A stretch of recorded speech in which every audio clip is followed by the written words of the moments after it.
Gluttony or gluttony, spirit of gluttony. Let's get into today's video.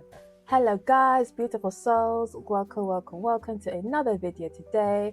This is your girl Kia Naomi and I am back with another video, and here I share real life testimonies, godly wisdom and encouragement to help you grow in truth and with grace. So if you're here for the real talk, purposeful living, and of course Jesus Christ, of course, then you are in the right place. You're right where you belong. So we are going to be exposing spirits, and I haven't done these sorts of videos in a hot minute actually. So I am back with my series of exposing unclean spirits, and today's video we are going to be exposing gluttony. Oh yes, the spirit of gluttony. I have a playlist of videos where I expose unclean spirits, and yes, so if you haven't seen these videos, I will leave the playlist towards the end of this video in particular. So please go, feel free and watch those playlists at your own time. Let's be real, gluttony isn't just about eating too much food, right? It has a root. It is allowing appetite to rule over you instead of God, right? You are idolizing food. You are making it seem like it's some sort of prize to you, right? You're allowing food to rule over you. You know, their God is their belly. Philippians chapter 3, verse 19. Gluttony shows up when food becomes a comfort instead of God. Number 2, eating becomes like an emotional escape, right? And appetite overrides self-control. Appetite is like above self-control. Appetite is here, self-control is there, but it should be the other way around, right? And the fourth point to that is we eat without gratitude or discipline. Eat more than we should, right? And this is not just about occasional enjoyment, right? Because we have those moments when you want to treat yourself to something that may not be the healthiest, but you want to treat yourself to some, takeout and all of that stuff, right? But, because at the end of the day, God created food to be enjoyed, right? Once you overstep that boundaries, that's when it becomes a problem. Having an occasional enjoyment, now it being about the loss of control and dependency for food, right? Because unfortunately, we have people that are more dependent on food. They can't live without food. Well, realistically, we can admit we can't live without food, right? We need food to survive, right? But there's levels, right? You need food to fuel your body, to keep you alive, right? To keep you going. But it gets to a point where even when you're not hungry, when you really don't need to eat, you still choose to eat, right? Why? This battle is deeper than food, right? Gluttony is often tied to emotional pain, is tied to stress, is tied to loneliness. It also can be tied to trauma, and it also can be tied to lack of spiritual fulfillment, right? Men shall not live by bread alone, but by every word that comes from the mouth of God. Matthew chapter 4, verse 4. Food becomes a substitute when we don't sit with God. We avoid dealing with our emotions and we seek quick comfort instead of healing. This leads me to my part 3. How the enemy uses gluttony. The enemy doesn't care what sin, only that it weakens discipline, dulls spiritual sensitivity, creates shame and cycles, makes believers feel unworthy to pray. Gluttony often whispers, "You've had a hard time. You'll start again tomorrow. At least it's not a big sin. At least it's not that big of a deal. Come on, you've had a really rough time. Come on. Just eat. Just eat this food. Just enjoy it and you're going to be fine, okay? You're going to be fine." But small compromises can create a big stronghold in your life. Something that can start off very small can turn big if you just keep on going and listening to the thoughts and listening to the voices in your head. What are the biblical keys to overcome gluttony? Number 1, which is self-control, is the fruit of the Spirit. You don't overcome it with willpower. You don't overcome it by your own strength, but you overcome it by the fruit of the Spirit, self-control.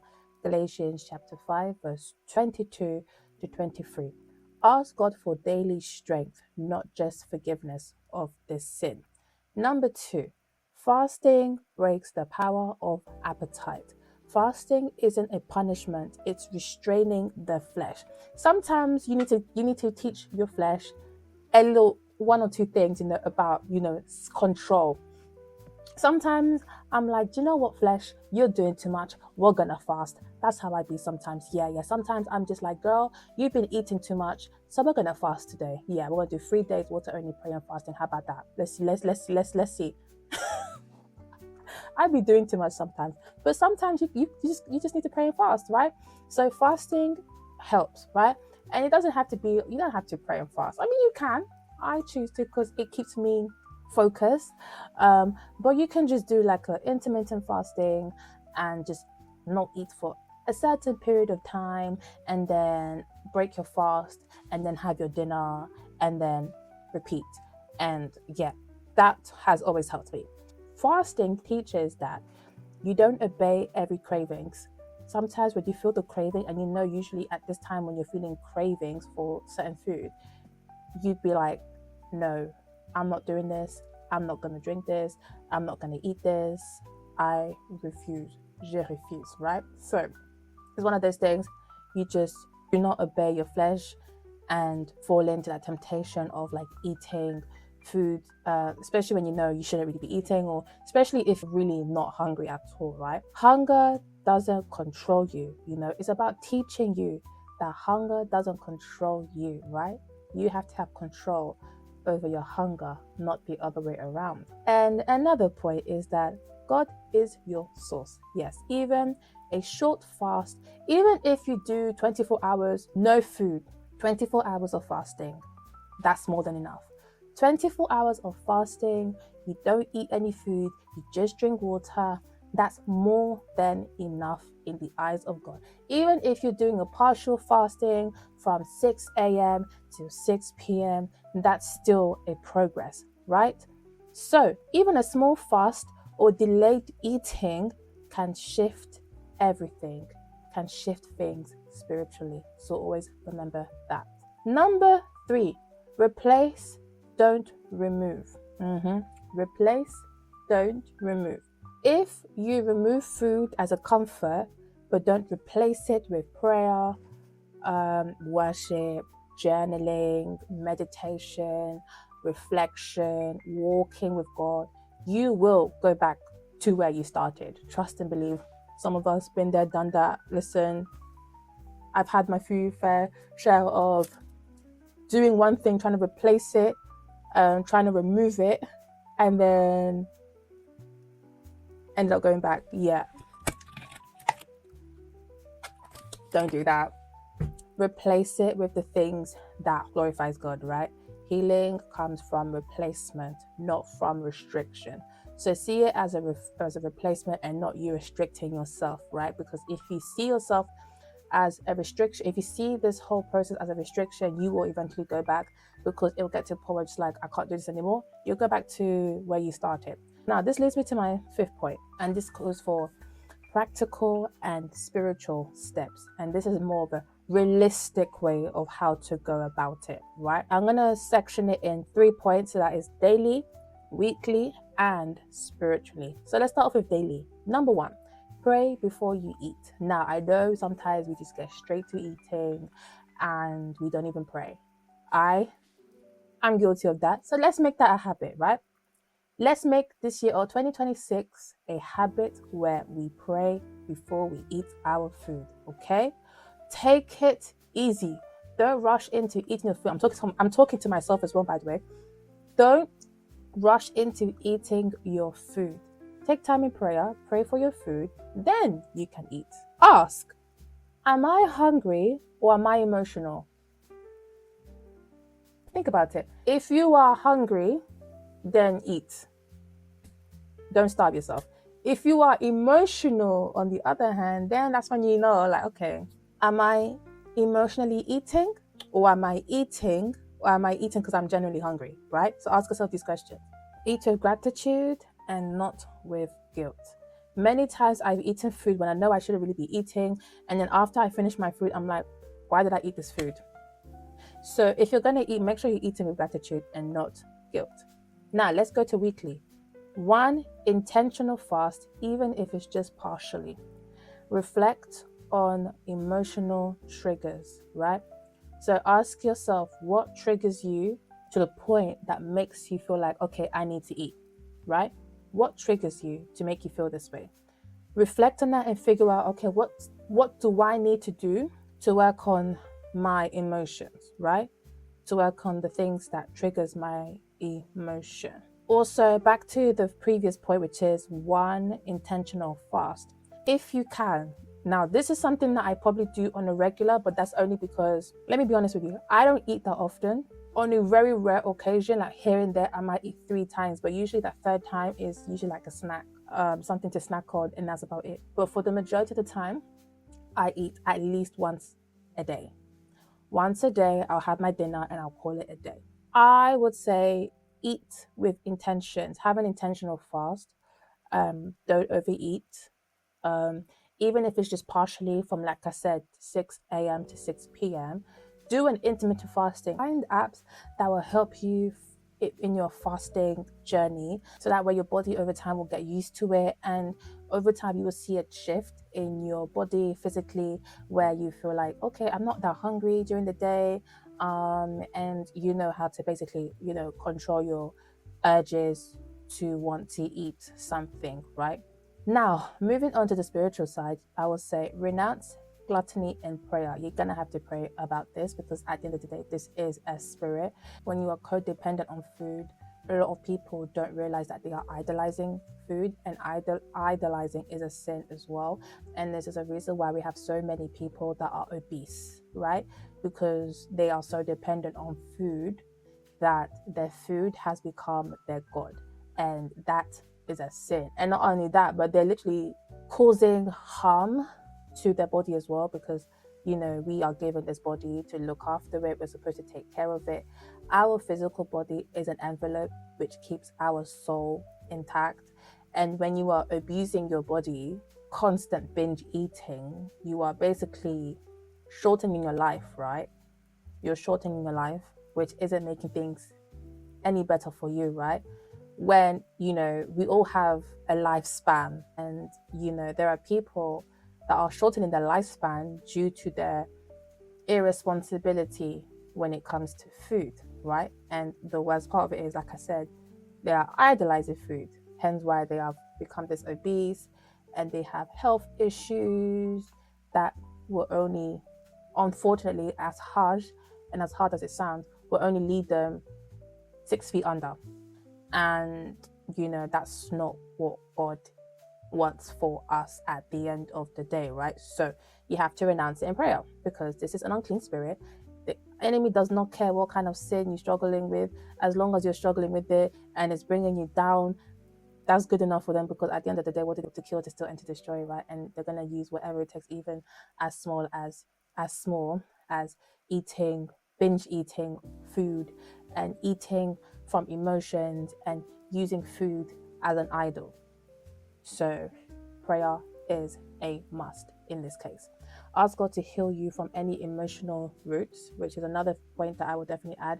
If you have emotional roots, if you have traumas that you need to heal from, that is also leading you to eat more than you should, then ask God to heal you in that area of your life. Give it unto Him and He will give you rest. Declare discipline over your life. So yes, ask for discipline in your life, ask for strength. But I'll also say practice discipline as well. Faith without works is dead. So you must practice discipline whilst also declaring discipline over your life.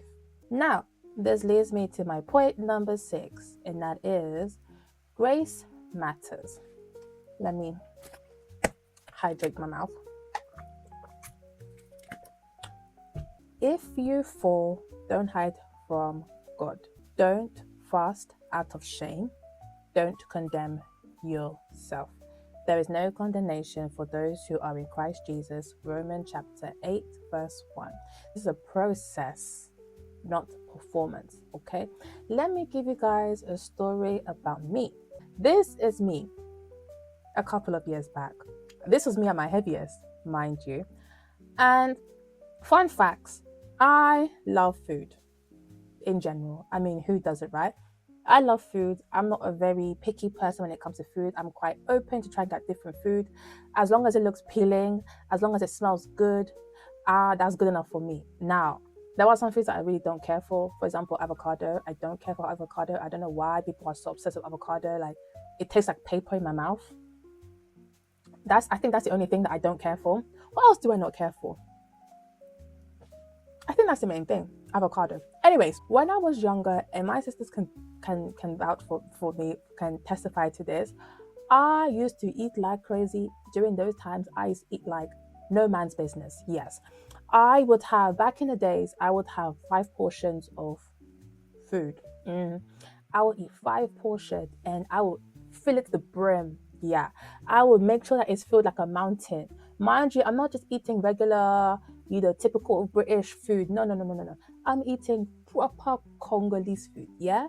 And some Congolese food, I'm not gonna lie, let's be for real. Let's keep it for what it is. Let's just say for what it is. Some Congolese food are dripped, are filled with oil, like many other cultural foods out there. If you think about Congolese food, they have some good food, healthy food, but sometimes we take it too far by adding more oil than we should, and salt as well.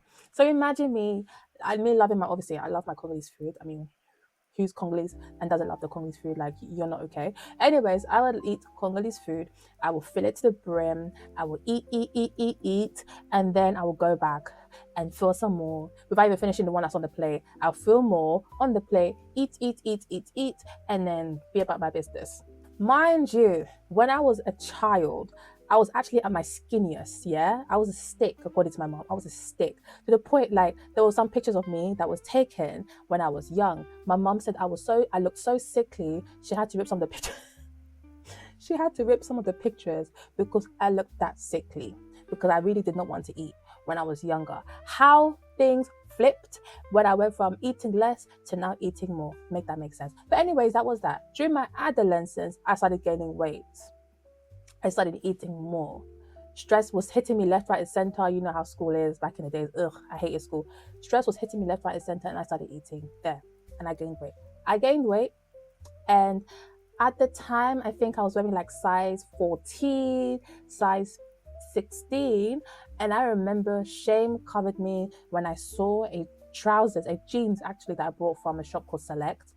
This jeans, my cousin picked it up for me. Little did I know, it fitted me perfectly. I was like, oh my God, I love this jeans. I'm going to wear this. Come to find out, this jeans was size 18. Size 18. Make that make sense. Anyways, I had a big belly. I was so out of shape. And the worst part of it is, I just was too obsessed with food. So obsessed with food that like my life revolved in food. I love food. I love sweets. I love chocolates. I love cakes. I just love it all. Birthday cake was a must. Every year, birthday cake was, I don't care who you are, we're getting a birthday cake just because I wanted to eat a birthday cake. Made that make sense? Anyways, I was so codependent on food. I'm even surprised, I'm shocked with the way I was eating. I'm shocked by the fact that I didn't gain any more than I was there. Like, then again, I guess it's also got to do with the fact that I am quite tall. No, I am quite tall. I am tall. I am currently at the time I was 5'9", but now 5'8" or 5'9", no, 5'8". I was 5'8". I'm currently 5'10" between 5'9" to 5'10". That's where I am currently. But back then I was 5'8".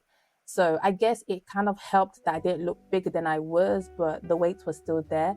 And it was weird because I was skinny fat, but I was also overweight, which is, I just have a weird body. That's just how my body shape was weird. Anyways, so this was from childhood, I was skinny.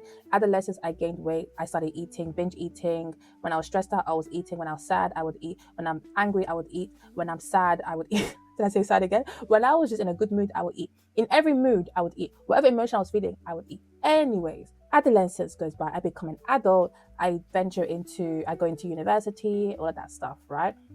Still in my big state, still overweight. Lucky enough, I did not hit that scale of obesity. Thank God for that, because that would be another issue in itself. But I was overweight, right? Uni goes by, and then my first uni that I went to, dropped out, started working in a supermarket. Every single time I finish my shift, I'll make myself homemade pizza. I'll make myself pizza just to take it home. Like, I was obsessed with food. Like, I was like, whatever I want, I take. Donuts, I take. Cakes, I take. Buns, I take. Like, whatever I wanted, I have to get it, right? You know, so that was that. Someone really said to me, yeah, and this is when I got an epiphany. This is when I was like, a wake-up call, right? And there was times like when I would eat, like, I'd feel really guilty after that. I'd feel really guilty because I'm thinking, oh my god, why did I eat this much? And then I feel super bloated. Sometimes I feel like the food was coming up. I felt like the food was going back up. There was even one time I overate so much to the point where I threw up. I threw up in my sister's room, and my sister literally sat there and watched me. Like, she was in so much shock. She was like, she didn't know what to do. Anyways, that happened. I was at uni one day, and this girl literally saw me. Keep in mind, back then, okay, so prior to that, actually, I went back home for holiday to Congo, right? I was already overweight, okay? I jumped from 79 kg to now being 79 kg to 80 kg. I said, no worries. When I go to Congo, I'm gonna do some workouts there, so I'll come back skinnier and fit and all that stuff. That never happened, by the way, because when you're in your own hometown, your home country, you're exposed to more food, you know, and you're just eating spinach, wild spinach, swallows, meat, fish, you name it. The food is just there. I'm just like, oh my gosh, I'm gonna enjoy it this month. Mind you, we were there for like 6 weeks. I come back from Congo. I'm enjoying, like, I've come back there. I've enjoyed the food there, but now I'm back to the UK. Out of the random, I thought to myself, oh, let me check my weight. You know, it's been a while. I want to check my weight, see how much I weigh. In my mind, I'm thinking I'm weighing 80 kg. I checked my weight, and I weighed about 84. Within a space of 6 weeks, I gained 4 kilos more. I said, it's a lie. That's a lie from the pits of hell. I said, I refuse. I went off the scale. I went back on again. Same. It didn't even budge. I said, oh, hell no. I go to uni. This was like second year of uni, right? I go to uni, and then this girl saw me, and she said to me, Kia, are you pregnant?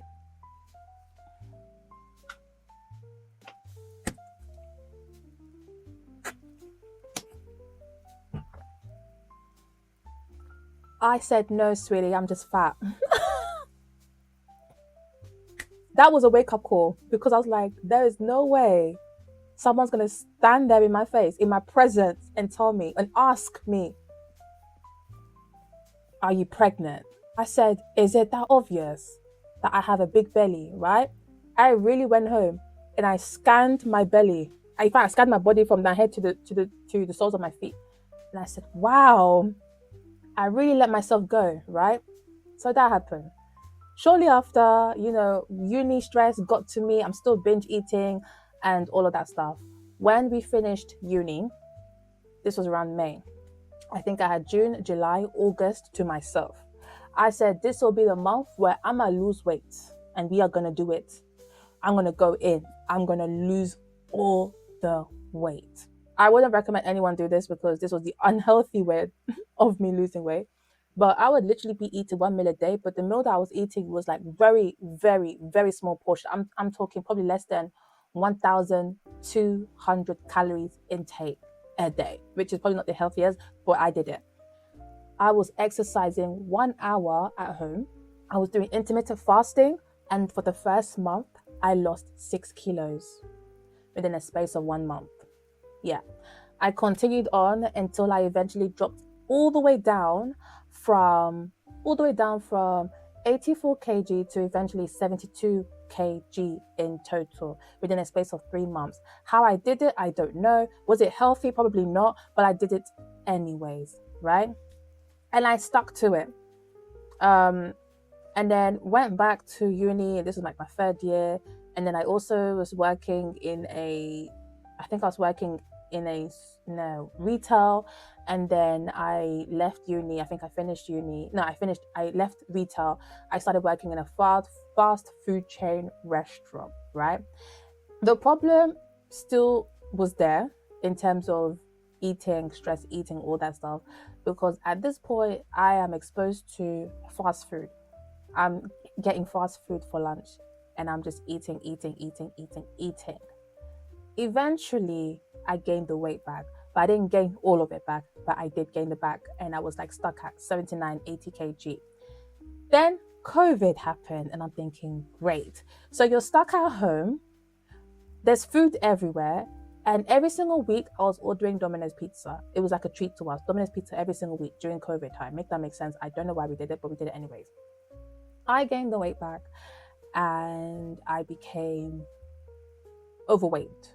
I was like getting a bit, worried, anxious, depressed somewhat, because I'm like, I've gained all the weight back. I don't feel happy in my body. I can't look at myself in the mirror and be like, oh my God, yes. No, I didn't feel that way at all. So I tried to lose the weight even at the comfort of my home, but it wasn't working. Nothing was working. I tried to do intermittent fasting, but I would break it earlier than usual. I tried to just eat healthy, but then I would end up going back to eating sweet stuff. And I was like, this isn't working, right? And then on top of that, I was relieved from my work. So there's no point to have you guys here because no one's ordering food, right? But at least I was getting paid. I was getting furloughed, so that's fine. But I was like stuck in the house, and when you're stuck in the house and you're restricted to go out to eat and all that, like restricted to go out, and there's no place open, you're bound to just end up just eating, and then going to sleep, right? So I eventually found a job working in healthcare where I can at least keep myself occupied and just work and all of that stuff. So I did that, managed to get the weight off. But then I noticed that whenever I'd get like stressed out or I'd feel like a bit emotional, I'd go back to eating and things like that. So I never stayed consistent in just what I'm eating, right? Over time, I figured out that this goes deeper than just being hungry or just having a big appetite. It goes deeper than that because it got to a point, okay, when I'm not feeling up for it, I would just eat. I would just end up eating, and then after I eat the food, I'd feel regretful. So I was like, okay, this is an issue. I need to look into it. We need to tackle this, but I can't do this alone. So over the years, it was more of me just figuring out what works for me, how to have some sort of like discipline when it comes to food, and how to just like not make food like an idol kind of thing, because it got to a point where I was really idolizing like food, like I can't live without food. So how did I go about it? Well, I started introducing like doing more of like fasting. So I would fast. Actually, I do this on a regular now as well. So especially back then, I knew that I'm gonna have to do more fasting to help me stay in control of my hunger or just my emotion in general. So whether it was just being a general intermittent fasting where I'm just fasting for a period of time and then I'll eat in the evening, or I would restrict myself from eating at a certain time and then eat when the time is right. So for example, I'm currently working and usually my shift consists of me doing late shift. So usually in the morning, I don't have breakfast. So I'll usually be asleep at that time. I'll wake up in the afternoon, get myself ready, go into work. I don't do lunch. And I would obviously have my dinner around 5 or 6 p.m. at work. So that's what's helped me. But back then, that's what's helping me now. And then obviously I do monthly fasting to keep the flesh under control, right? So that's what I do now. But back then, when I realized that this was an issue, I had to work on just discipline and just self-control. So I would, whenever I'd feel like I'm going a little bit overboard with like eating a bit too much, I would go into fasting and I would replace my hunger and my craving for food to worship, music, journaling, reflection, praying, and all of that stuff. So that's what's helped me. And over time, it has gotten easier and better. and I monitor what I eat as well. Like, I do treat myself here and there, and I do like to have myself a cheeky takeaway, because why not, right? You are allowed to enjoy your food, but don't make it a thing where you're like obsessed with food. That's when it becomes an issue. So I always manage what I do with food, or how I handle food, or how I see food. So over time, throughout the years, I have practiced, self-control, knowing when I'm really hungry, whether I'm really hungry or whether it's just my emotions that's making me want to eat something. So I then figure out, okay, what am I going to do to avoid that, to avoid me from overeating, right? Then I would, introduce fasting as well, whether it's intermittent fasting or prayer and fasting. I would introduce that in as well, which has kept me under control. We have kept this under control. And then I would also like keep myself physically active as well. So if I'm feeling a bit down, rather than indulging on food, even when I'm not hungry, I would rather just go to the gym and just work out, and that's what's helped me. And that's what got me going. Now, funny thing, which is the funny thing, right, is that before, when I was stressed out, I used to binge eat. Now, when I'm stressed out, I don't really eat. I eat less, which is probably another not so good thing, but that's another video for another time. But this is just how I handle food. This is how I control my intake, and how I see food, and how I don't allow it to take control of me, right? Back in the days, I used to be obsessed in watching Man vs. Food, and whilst I'm watching Man vs. Food, I'm also eating man portion food.